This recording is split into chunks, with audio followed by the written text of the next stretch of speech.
दोस्तों स्वागत है आपका हमारी न्यू वीडियो में। एक गांव में एक किसान रहता था जिसका जीवन साधारण था, लेकिन उसकी जिंदगी में एक उलझन भी थी। उसकी दो पत्नियां थीं और दोनों से उसे एक एक बेटा था। दोनों बेटों की शादी हो चुकी थी और किसान को लगा कि अब उसकी जिंदगी स्थिर और सुखी हो गई है। लेकिन समय ने उसे एक नई चुनौती दी। जब उसके छोटे बेटे की तबीयत अचानक बिगड़ने लगी, बड़े भाई ने अपने छोटे भाई का इलाज करवाने की पूरी कोशिश की। उसने गांव के आसपास के वैद्यों से परामर्श लिया, लेकिन छोटे भाई की तबीयत में कोई सुधार नहीं हुआ। धीरे धीरे खर्च बढ़ता गया और छोटे भाई की हालत और भी बिगड़ती चली गई। बड़े भाई के मन में चिंता ने धीरे धीरे एक कड़वाहट का रूप ले लिया। एक दिन बड़े भाई ने अपनी पत्नी से सलाह मशवरा किया। उसने कहा, यदि छोटा भाई मर जाए तो हमें उसके इलाज के लिए और पैसा खर्च नहीं करना पड़ेगा। उसकी पत्नी, जो उसकी सोच में सहभागी हो गई थी, ने एक भयानक सुझाव दिया। क्यों न किसी वैद्य से बात करके उसे जहर दे दिया जाए। किसी को शक भी नहीं होगा और उसकी मौत को बीमारी के कारण माना जाएगा।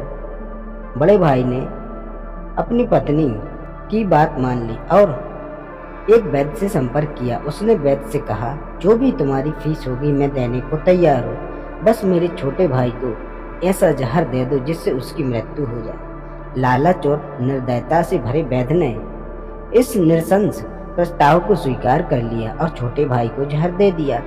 कुछ ही दिनों में छोटे भाई की मृत्यु हो गई। बड़े भाई और उसकी पत्नी ने अंदर ही अंदर खुशी मनाई, यह सोचते हुए कि अब रास्ते का कांटा निकल गया है और सारी संपत्ति उनकी हो गई। छोटे भाई का अंतिम संस्कार कर दिया गया और समय बीतता चला गया।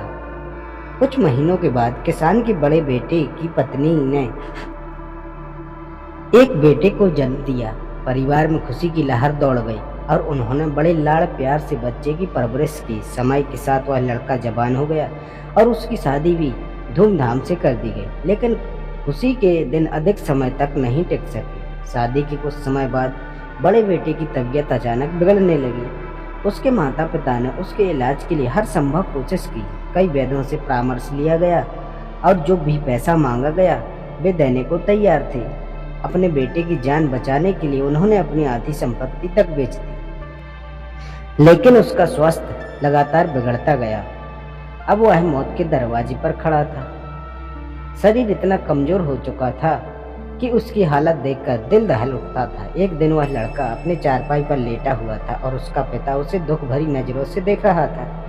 लड़के ने अचानक अपने पिता से कहा, भैया अपना हिसाब पूरा हो गया है, अब बस कफन और लकड़ी का इंतजाम बाकी है, उसकी तैयारी कर लो। पिता ने सोचा कि उसका बेटा बीमारी के कारण बड़बड़ा रहा है और बोला, बेटा मैं तेरा बाप हूँ भाई नहीं। लड़के ने दुखी आवाज में कहा, पिताजी मैं आपका वही भाई हूँ जिसे आपने जहर देकर मरवा दिया था, जिस संपत्ति के लिए आपने मुझे मारा वही अब मेरे इलाज में आधी बिक चुकी है। हमारा हिसाब बराबर हो गया है। यह सुनकर पिता का दिल टूट गया। वह फुट फुट कर रोने लगा और बोला, मेरा तो कुल नाश हो गया। जो मैंने किया वह सब मेरे सामने आ गया, पर तेरी पत्नी का क्या दोष है जो उसे इस बेचारी को जिंदा जलाया जाएगा। उस समय सती प्रथा चल रही थी, जिसमें पति की मृत्यु के बाद पत्नी को पति की चिता के साथ जला दिया जाता था। लड़के ने दुख भरी नजरों से अपने पिता को देखा और कहा, पिताजी वह वैद्य कहाँ है जिसने जहर खिलाया था। पिता ने उत्तर दिया, तुम्हारी मृत्यु के 3 साल बाद वह मर गया था। लड़के ने कड़वाहट से हंसते हुए कहा, वह दुष्ट वैद्य आज मेरी पत्नी के रूप में है। मेरे मरने पर उसे भी जिंदा जलाया जाएगा। कहते हैं परमेश्वर का न्याय अटल होता है। इस कहानी में उस न्याय की झलक मिलती है। जीवन में किए गए कर्मों का हिसाब किताब कहीं न कहीं सामने आ ही जाता है। कहानी के अंत में यही संदेश मिलता है कि जो बोगे वही काटोगे। जीवन में सच्चाई और ईमानदारी से जीना ही सबसे बड़ा धर्म है। तो दोस्तों कैसी लगी वीडियो कमेंट करके जरूर बताएं। अच्छी लगी हो तो लाइक करें और चैनल को सब्सक्राइब जरूर करें।